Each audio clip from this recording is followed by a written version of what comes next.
सातारा जिल्हा परिषदेमध्ये सत्ता स्थापनेचा पेच हा अद्यापही कायम आहे।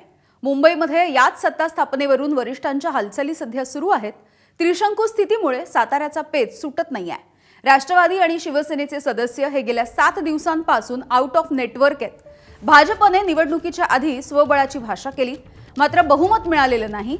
भाजप युती धर्मावरून दुटप्पी भूमिका घेत असल्याचा आरोप शिवसेना आणि राष्ट्रवादीने केलाय। भाजपचा सत्तेचा हट्ट कायम आहे। जिल्हाध्यक्ष आपलाच होणार असा विश्वास मंत्री जयकुमार गोरेंनी व्यक्त केला, तर उपमुख्यमंत्री शिंदे, राष्ट्रवादीचे मकरंद पाटील यांची मुंबईमध्ये बंद दाराआड चर्चाही झाली आहे। शिंदे हे दरेगावमध्ये आले तेव्हा त्यांनी स्थानिक पातळीवरती चर्चा होऊन महायुतीची सत्ता स्थापन होईल असं वक्तव्य केलं होतं।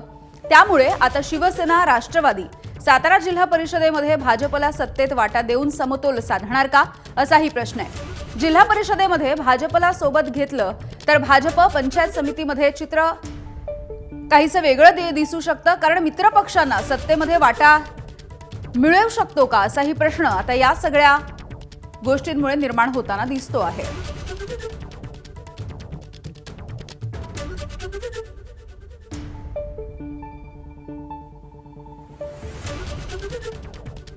तर साताऱ्यामधलं नेमकं पक्षीय बलाबल काय आहे सध्याचं आपण जाणून घेऊया। एकूण जागा 65 आहेत जिल्हा परिषदेच्या, त्यापैकी बहुमत आहे 33 ला।